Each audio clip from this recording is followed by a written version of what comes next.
Hello बच्चों, my self doctor पुलकित डंडेबाज। और आज चलिए हम एक नया सेक्शन स्टार्ट करते हैं, सेल बायोलॉजी। हमने ह्यूमन फिजियोलॉजी कंप्लीट कर लिया है, लगभग 1.5 घंटे में अपना कंप्लीट हुआ है। और आज चलिए सेल बायोलॉजी का फर्स्ट चैप्टर स्टार्ट करते हैं जिसका नाम है सेल। 1 पेजर नोट्स आपकी स्क्रीन पे है। देखिए, सबसे पहले हमको कुछ साइंटिस्ट्स के नेम पढ़ने हैं जिन्होंने सेल डिस्कवरी में अपना कंट्रीब्यूशन दिया। सेल की डिस्कवरी किसने की? रॉबर्ट हुक, आपको पता है। Then the next man comes in the picture, Leeuwenhoek. देखिए, रॉबर्ट हुक ने जो सेल की डिस्कवरी की थी, उन्होंने सबसे पहले डेड सेल को देखा था। ल्यूवेनहॉक ने सबसे पहले एक लिविंग सेल को देखा है। ठीक है। न्यूक्लियस की डिस्कवरी किसने की? ब्राउन ने। सेल थ्योरी किसने दी? श्लेडन एंड श्वान, sorry for pronunciation. Then omnis सेल्यूला ई सेल्यूला, यानी एक सेल के डिवीजन से ही नई सेल बनती हैं, ये किसने दी? विर्शो ने। तो ये मैच द फॉलोइंग करके आ सकता है या स्टेटमेंट की फॉर्म में आ सकता है, तो हमको ये पढ़ना है। चलिए, इसके बाद हम सेल पे आते हैं। हमने प्रोकैरियोटिक सेल्स पहले पढ़ा हुआ है। प्रोकैरियोटिक और यूकैरियोटिक हमने जब बायोलॉजिकल क्लासिफिकेशन पढ़ा था तो प्रोकैरियोटिक सेल्स के बारे में पढ़ा है। चलिए, मैं आपको समझाता हूं कि देखिए सेल क्या है। देखिए, पेन है। आप इस पेन को एक सेल कब बोलेंगे? या किसी भी ऑब्जेक्ट को या किसी भी स्ट्रक्चर को सेल बोलने के लिए 3 कैरेक्टरिस्टिक्स को फुलफिल करना जरूरी है। Number 1 plasma membrane, number 2 cytoplasm and number 3 genetic material. ठीक है। तो अब आप मुझे बताइए कि क्या वायरस एक सेल है? चलिए एक एक करके देखते हैं। देखिए, वायरस में क्या आपको प्लाज्मा मेम्ब्रेन दिखती है? नहीं। वायरस में क्या है? एक प्रोटीन का कोट है जिसको हम क्या बोलते हैं? कैप्सिड। क्या वायरस में आपको जेनेटिक मटेरियल दिखता है? बिल्कुल। क्या वायरस में साइटोप्लाज्म है? वायरस में इनकम्प्लीट साइटोप्लाज्म है। तो जो भी स्ट्रक्चर इन 3 कैरेक्टरिस्टिक्स को फुलफिल करती है उसको हम बोलते हैं सेल। तो वायरस एक सेल नहीं है, वायरस ए सेल्यूलर है। इसलिए हमने वायरस को प्रोकैरियोट्स में भी यानी मोनेरा में भी शामिल नहीं किया था। वायरस 5 किंगडम क्लासिफिकेशन का एक्सेप्शन है क्योंकि वो सेल की रिक्वायरमेंट को ही कंप्लीट नहीं करता। तो देखिए, मैंने आपसे बोला कि सेल्स 2 तरह की होती हैं, नंबर 1 प्रोकैरियोट और नंबर 2 यूकैरियोट। तो अब आप मुझे बताइए कि प्रोकैरियोट सेल में क्या सेल मेम्ब्रेन मिलेगी या एब्सेंट होगी? मिलेगी। क्यों? क्योंकि ये सेल का कैरेक्टरिस्टिक है। अगर किसी भी स्ट्रक्चर को मैंने सेल बोला है तो ये 3 रिक्वायरमेंट कंप्लीट होना नेसेसरी है। तो चलिए अब देखते हैं कि प्रोकैरियोटिक सेल्स के क्या कैरेक्टरिस्टिक्स फीचर हैं। नंबर 1 देखिए अपनी स्क्रीन पे। Number 1 ribosomes. देखिए, प्रोकैरियोटिक सेल में मेम्ब्रेन बाउंड ऑर्गेनल्स आपको नहीं मिलेंगे, यानी एंडोप्लाज्मिक रेटिकुलम। आप बताइए मिलेगा या नहीं मिलेगा? नहीं मिलेगा। नंबर 2 गोल्जी अपरेटस नहीं मिलेगा। माइटोकॉन्ड्रिया नहीं मिलेगा। क्लोरोप्लास्ट नहीं मिलेगा। राइबोसोम ये मिलेगा, क्योंकि राइबोसोम एक नॉन मेम्ब्रेनस ऑर्गेनल है सेल का। लेकिन एक बेसिक डिफरेंस है प्रोकैरियोटिक और यूकैरियोटिक राइबोसोम में। प्रोकैरियोट सेल में राइबोसोम हमें मिलते हैं 70s, जबकि यूकैरियोटिक सेल्स में राइबोसोम मिलते हैं 80s। 70s राइबोसोम की 2 सब यूनिट हैं, फर्स्ट 50s और 30s। इन दोनों को ऐड करके 80 नहीं करना है। 70s मतलब 50 प्लस 30, 80s मतलब 60 प्लस 40s। ठीक है, इस तरीके से देखना है। नंबर 2 होती है इंक्लूजन बॉडीज। देखिए, इंक्लूजन बॉडीज आपको प्रोकैरियोटिक और यूकैरियोटिक दोनों सेल्स के अंदर मिलती हैं।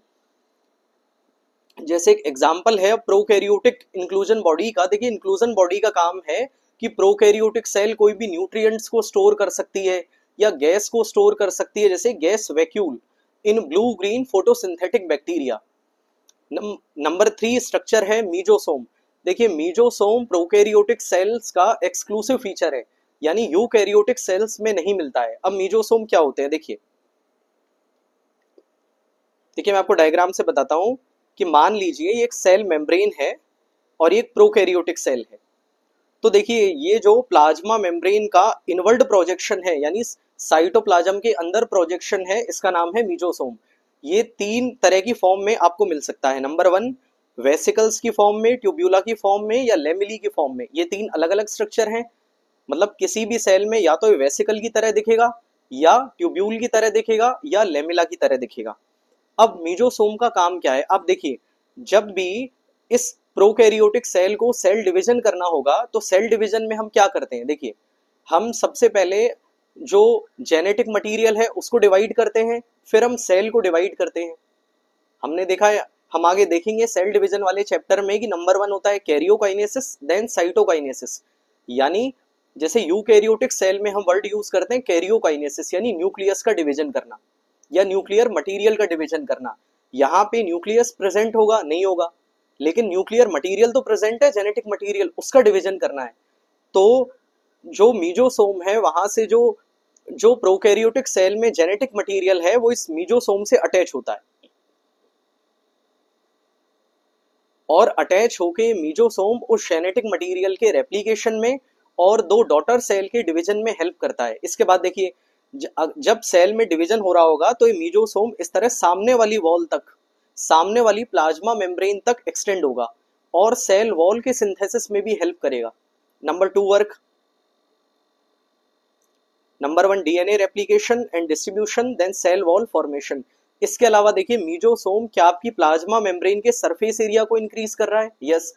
तो जो भी सेल के अंदर एंजाइम्स हैं जो प्लाज्मा मेम्ब्रेन से अटैच होते हैं, वो सारे एंजाइम्स के लिए ज्यादा स्पेस है, ज्यादा जगह है, उनके काम करने में हेल्प करेगा। जैसे कि एंजाइमेटिक प्रोसेस में काम करेगा, रेस्पिरेशन और सीक्रेशन में भी ये हेल्प करता है। ठीक है, तो हमने प्रोकैरियोटिक सेल्स का एक्सक्लूसिव फीचर हमने पढ़ा जिसका नाम है मीजोसोम्स। देखिए लास्ट हम पढ़ते हैं पिलाई और फिम्ब्री। देखिए अगर प्रोकैरियोटिक या बैक्टीरिया में मोबिलिटी किससे होती है? पिलाई और फिम्ब्री से होती है? नहीं, फ्लैजिलम से होती है। तो पिलाई और फिम्ब्री का क्या काम है? ये प्रोकैरियोटिक सेल्स को या बैक्टीरिया को एक हार्ड सरफेस से अटैच करने का काम करते हैं, लाइक ए रॉक। चलिए फर्स्ट टॉपिक कंप्लीट हुआ, अब हम आगे बढ़ते हैं यूकैरियोटिक सेल्स पे। तो नंबर 1 फीचर जो हम पढ़ेंगे वो है प्लाज्मा मेम्ब्रेन। देखिए इसके बारे में आपको पता होगा, हम बहुत सारे चैप्टर्स में इसके बारे में बात करते हैं। चलिए बताइए प्लाज्मा मेम्ब्रेन किससे बनी होती है? इसका कॉन्स्टिट्यूएंट्स क्या क्या होते हैं? आंसर है इसके प्रोटीन और लिपिड। कौन से लिपिड्स होते हैं? फॉस्फोलिपिड्स। फॉस्फोलिपिड की भी इसमें फॉस्फोलिपिड बाइलेयर मिलती है। आपने डायग्राम देखा होगा बहुत सारी जगह कि अगर आप सेल मेम्ब्रेन का देखेंगे तो फॉस्फोलिपिड बाइलेयर कुछ इस तरह से आपको दिखती है। ठीक है, तो ये जो हिस्सा है ये होता है इसका पोलर पार्ट, और पोलर पार्ट या हाइड्रोफिलिक पार्ट। कि देखिए सेल जो प्लाज्मा मेम्ब्रेन या सेल मेम्ब्रेन के बाहर की तरफ क्या है? आपका इंटरस्टिशियल फ्लूइड या टिश्यू फ्लूइड है, और अंदर की तरफ यहाँ पे सेल है, यहाँ क्या है? साइटोप्लाज्म। साइटोप्लाज्म हो या इंटरस्टिशियल फ्लूइड हो, दोनों जगह पे जो मेन कॉन्स्टिट्यूशन है वो वाटर का होता है। और देखिए हमेशा सेम लोगों में दोस्ती होती है।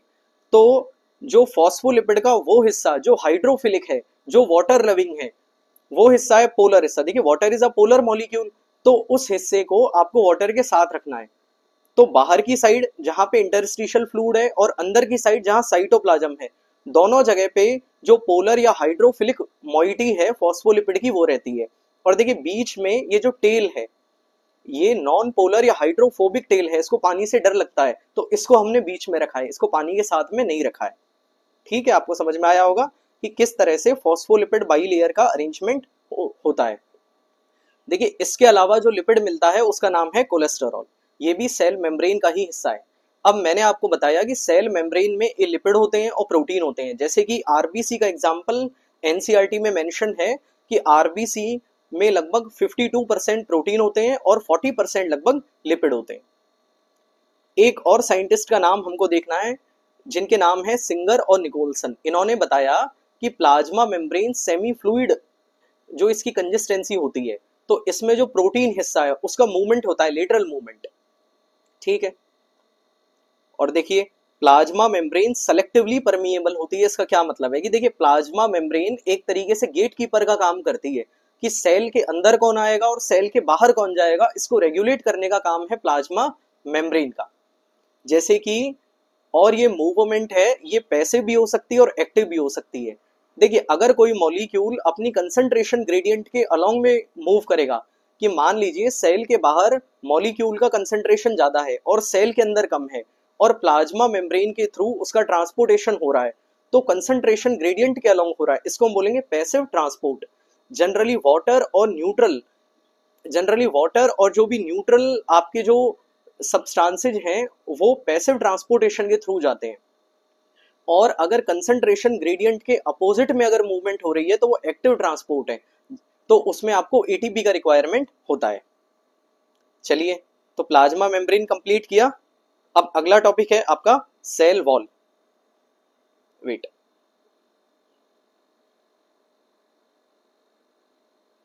ओके, चलिए देखिए, सेल वॉल अलग अलग स्ट्रक्चर का बना होता है। अगर हम देखेंगे तो हमने देखा है कि प्लांट में किसका बना होता है, सेल्यूलोज का। फंगस में किसका बना होता है, काइटिन का। तो सेल वॉल के कंपोजिशन अलग अलग हो सकता है। सेल वॉल क्या काम करती है सेल के लिए, देखिए मेनली अगर प्लाज्मा मेम्ब्रेन के बाहर स्ट्रक्चर है, देखिए सेल को अगर सेल में बहुत सारा, मान लीजिए देखिए वाटर अगर भर जाता है तो सेल फूलने लगेगी, बलूनिंग होगी, तो सेल को बस्ट होने से बचाती है आपकी सेल वॉल, या सेल को बहुत तेजी से श्रिंक होने से बचाती है आपकी सेल वॉल। तो सेल को प्रोटेक्शन का काम है, उसकी शेप के मेंटेन करने का काम है। इसके अलावा सेल टू सेल कम्युनिकेशन में भी हेल्प करती है आपकी सेल वॉल। और एक इंपॉर्टेंट फंक्शन और है, जिस तरह से हमारी प्लाज्मा मेम्ब्रेन आपकी सेलेक्टिव परमिएबिलिटी थी, उसी तरह आपकी सेल वॉल मैक्रोमोलिक्यूल को प्रिवेंट करती है सेल के अंदर आने से। ये काम है सेल वॉल का। अब देखिए, सेल वॉल के बाहर भी, कि मान लीजिए कि ये एक प्लांट सेल है और ये उसकी सेल वॉल है, ये दूसरी प्लांट सेल है। इन दोनों के बीच में, इन दोनों सेल्स को जोड़ने के लिए हमें गोंद का, ग्लू का यूज करते हैं, जिसका क्या नाम है, जिसका नाम है मिडिल लेमिला, और ये बना होता है कैल्शियम पेक्टेट का। ठीक है, चलिए आगे बढ़ते हैं, अगले सेल ऑर्गेनल्स की साइड जाते हैं। देखिए, पिछले 5 साल में लगभग 2 बार पूछा गया है कि एंडोमेम्ब्रेनस सिस्टम के कौन से पार्ट है। तो देखिए 4 पार्ट है, ईआर, गोल्जी, लाइसोसोम और वैक्यूल। ईआर यानी एंडोप्लाज्मिक रेटिकुलम 2 तरह की होती है, एक सॉफ्ट और एक रफ। यस, एक स्मूथ और एक रफ। रफ में क्या होते हैं, राइबोसोम। तो जो आरईआर या रफ एंडोप्लाज्मिक रेटिकुलम का क्या फंक्शन है, आपका प्रोटीन बनाना, और स्मूथ का क्या फंक्शन है, आपका लिपिड बनाना। ठीक है, देखते जाइए अपने 1 पेजर नोट्स में। अब देखिए, ईआर से जो लिपिड और प्रोटीन बने, उनमें ग्लूकोज को ऐड करने का काम किसका है, गोल्जी का। जी से गोल्जी, और जी से ग्लाइकोप्रोटीन और ग्लाइकोलिपिड। इसके बाद जो गोल्जी अपरेटस है वो वैक्यूल निकालता है, और ये वैक्यूल क्या करती है, देखिए आपने जो ग्लाइकोलिपिड और ग्लाइकोप्रोटीन अगर आपको सेल के बाहर भेजने या सेल के अंदर कहीं भी भेजने, तो वैक्यूल में भर के जाते हैं। ये फंक्शन हो गया आपके वैक्यूल का। कुछ स्पेशल वैक्यूल मिलती हैं, जैसे अमीबा में कॉन्ट्रेक्टाइल वैक्यूल, और मैनी प्रोटिस्ट में फूड वैक्यूल्स आपको मिलती हैं। इसके अलावा एक लास्ट हिस्सा है इसका, लाइसोसोम। इसका मेन काम है डाइजेशन करने का, और एसिडिक पीएच में डाइजेशन करता है। कि जिस तरह से हमारे स्टमक में नहीं होता, एसिडिक पीएच होती है HCl की वजह से, और डाइजेशन का काम, इसी तरह का ये मेम्ब्रेन बाउंड ऑर्गेनल है जिसका नाम है लाइसोसोम। चलिए, एंडोमेम्ब्रेनस सिस्टम कंप्लीट हुआ। नेक्स्ट सिस्टम की तरफ, नेक्स्ट ऑर्गेनल की तरफ मूव करते हैं, जिसका नाम है माइटोकॉन्ड्रिया। देखिए, आपको पता है कि माइटोकॉन्ड्रिया को सेल का पावर हाउस कहते हैं। क्या ये प्रोकैरियोट्स में मिलता है, नहीं, केवल और केवल ये यूकैरियोट्स में मिलता है। क्यों, क्योंकि इसमें मेम्ब्रेन है। देखिए, ये एरोबिक रेस्पिरेशन में हेल्प करता है, एनारोबिक का माइटोकॉन्ड्रिया से लेना देना नहीं है। चलिए देखिए, माइटोकॉन्ड्रिया का स्पेशल फीचर है कि इसके अंदर क्या मिलता है, डीएनए। एक डबल स्टैंडर्ड सर्कुलर डीएनए आपको माइटोकॉन्ड्रिया के अंदर दिखता है, और इसके अलावा इसमें आरएनए और राइबोसोम्स भी मिलते हैं। ठीक है, आप जब एमबीबीएस में जाएंगे तो आप पढ़ेंगे कि बहुत सारी डिजीजेस, जेनेटिक डिजीजेस आपके माइटोकॉन्ड्रियल डीएनए के म्यूटेशन की वजह से भी होती हैं। तो इसलिए इसका बहुत इंपॉर्टेंस है। और एक बात अगर आप नोट करेंगे तो माइटोकॉन्ड्रिया के अंदर राइबोसोम कौन से हैं, 70 या 80। देखिए, हम पढ़ रहे हैं यूकैरियोटिक सेल, और राइबोसोम है माइटोकॉन्ड्रिया के अंदर 70S यानी प्रोकैरियोटिक वाले। ठीक है, अब मैंने आपको पढ़ाया कि माइटोकॉन्ड्रिया में 2 मेम्ब्रेन होती हैं, एक आउटर होगी एक इनर होगी। इसी तरह माइटोकॉन्ड्रिया के जैसे एक ऑर्गेनल और है जिसमें भी 2 मेम्ब्रेन है, उसका नाम क्या है, क्लोरोप्लास्ट। उसमें भी 2 मेम्ब्रेन है। जब आप दोनों की इनर मेम्ब्रेन का कंपैरिजन करते हैं तो आप देखते हैं कि माइटोकॉन्ड्रिया की जो इनर मेम्ब्रेन है वो मोर परमिएबल है देन क्लोरोप्लास्ट इनर मेम्ब्रेन। ये एक पॉइंट है, हमको याद करना है। अब माइटोकॉन्ड्रिया के अंदर देखिए 2 मेम्ब्रेन है। जो अंदर वाली मेम्ब्रेन है वो बहुत सारी इनफोल्डिंग बनाती है, जिनको हम क्या बोलते हैं, क्रिस्टा। और अंदर जो सेमी फ्लूइड मटेरियल भरा है माइटोकॉन्ड्रिया के अंदर, उसका नाम है मैट्रिक्स। चलिए माइटोकॉन्ड्रिया कंप्लीट हुआ, इसके बाद अगला ऑर्गेनल हम देखते हैं, इसका नाम है प्लास्टिड, जो हमने अभी क्लोरोप्लास्ट की बात की। तो आपको पता होना चाहिए कि क्लोरोप्लास्ट है या प्लास्टिड है, ये डबल मेम्ब्रेन बाउंड ऑर्गेनल है और इसकी इनर मेम्ब्रेन की परमिएबिलिटी माइटोकॉन्ड्रिया से कम है, ये भी हमें पता है। अब देखिए, जिस तरह से हमने माइटोकॉन्ड्रिया में एक double standard circular DNA, RNA और राइबोसोम देखे, क्या यहाँ भी मिलते हैं? बिल्कुल। अच्छे से नोट कीजिए, 70S राइबोसोम है क्लोरोप्लास्ट के अंदर भी। अब प्लास्टिड्स की स्ट्रक्चर जब हम देखते हैं कि देखिए, जैसे 1 रुपए के सिक्कों को अगर एक के ऊपर एक जमा दिया जाए, तो इस तरह से क्लोरोप्लास्ट के अंदर आपको सिक्के दिखाई देते हैं। इस पूरी जो सिक्कों की जो चेन है, इसको हम बोलते हैं थाइलेकॉइड, और थाइलेकॉइड में जो एक एक आपका सिक्का है, इसका नाम है ग्रेना। अब एक सिक्के के अंदर क्या है? एक सिक्के के अंदर आपका भरा हुआ है हरा सोना यानी क्लोरोफिल। ये स्ट्रक्चर होता है क्लोरोप्लास्ट का। अब क्लोरोफिल के अलावा बाकी और भी तरह के प्लास्टिड्स मिलते हैं आपकी सेल में, जिनके नाम है क्रोमोप्लास्ट, ल्यूकोप्लास्ट, अमाइलोप्लास्ट, इलेयोप्लास्ट और एल्यूरोप्लास्ट। ठीक है, देखिए क्रोमोप्लास्ट में आपको कैरोटिनोइड्स मिलेंगे। कैरोटिनोइड्स आपके येलो, ग्रीन, ब्राउन अलग अलग तरीके के होते हैं। तो आपने जिन प्लांट्स में, आपने किसी में रेड लीव्स देखी है, ग्रीन के अलावा भी होती हैं, या ब्राउन कलर आपने देखा होगा, तो वो क्रोमोप्लास्ट और कैरोटिनोइड पिगमेंट्स की वजह से होते हैं। ल्यूकोप्लास्ट कोई भी कलर नहीं देते हैं। या प्लास्टिड में कुछ स्टोरेज मटेरियल भी हो सकता है, जैसे अमाइलोप्लास्ट। अमाइलो वर्ड शुगर से रिलेटेड है, इसमें स्टार्च होता है। इलेयोप्लास्ट में क्या होगा? फैट। एल्यूरोप्लास्ट में क्या होगा? प्रोटीन। चलिए, प्लास्टिड कंप्लीट हुआ। अब आगे बढ़ते हैं राइबोसोम। देखिए, राइबोसोम के बारे में अधिकतर चीजें हमें पता है, ये प्रोकैरियोट में मिलता है और यूकैरियोट में मिलता है। देखिए, प्रोकैरियोट में मिलता है यानी मेम्ब्रेन इसमें नहीं होनी चाहिए, ठीक है, नो मेम्ब्रेन। राइबोसोम बना किससे होता है? आंसर है कि ये आरएनए और प्रोटीन दो चीजों से मिलके बना होता है। देखिए, यूकैरियोट में 80S और प्रोकैरियोट में 70S, ये हम पढ़ चुके हैं। इसके अलावा देखिए, जिस तरह ह्यूमन बॉडी में हमें स्केलेटन मिलता है अपना बोन्स का, कार्टिलेज का, 206 बोन्स हैं, उसी तरह हर सेल के अंदर आपको एक साइटोस्केलेटन मिलता है, जो इन 3 फीचर्स से मिलके बना होता है, जिनका नाम है माइक्रोट्यूब्यूल, माइक्रोफिलामेंट और इंटरमीडिएट फिलामेंट। इसका काम क्या है? देखिए, सेल को सपोर्ट करना। जैसे सेल वॉल सपोर्ट कर रही थी, साइटोस्केलेटन भी आपको सपोर्ट करेगा। ये सेल को इस तरह से श्रिंक नहीं होने देगा। आप सोच के देखिए ना, सेल अपना शेप मेंटेन कैसे करेगी? साइटोस्केलेटन की वजह से। इसके अलावा मोटिलिटी में भी हेल्प करता है। चलिए, हमने पढ़ा था जैसे कि फिम्ब्री और फिम्ब्री का हमने फंक्शन हमने पढ़ा है। यहाँ हम देखेंगे, हमने सीलिया और फ्लैजेला। देखिए, सीलिया और फ्लैजेला की जब हम स्ट्रक्चर देखते हैं, तो उनमें एक एक्सोनीम मिलता है। उनके सेंटर में जो स्ट्रक्चर होती है, उसका नाम है एक्सोनीम। आप देखेंगे कि यहाँ 9+2 अरेंजमेंट आपको मिलता है। ये हमको याद रखना है, 9+2 अरेंजमेंट माइक्रोट्यूब्यूल का in the cilia and flagella. चलिए, सेंट्रोसोम बताइए, सेंट्रोसोम का फंक्शन क्या है? देखिए, सेल डिवीजन हम पढ़ेंगे, तब हम देखेंगे कि सेंट्रोसोम सेल डिवीजन में एक इंपॉर्टेंट रोल प्ले करता है। जो आपके क्रोमेटिड्स हैं, उनको आप जब मेटाफेज से आप एनाफेज में जाते हैं, तो क्रोमेटिड्स को जो 2 डॉटर सेल में खींचने का काम है, वो कौन करेगा? सेंट्रोसोम।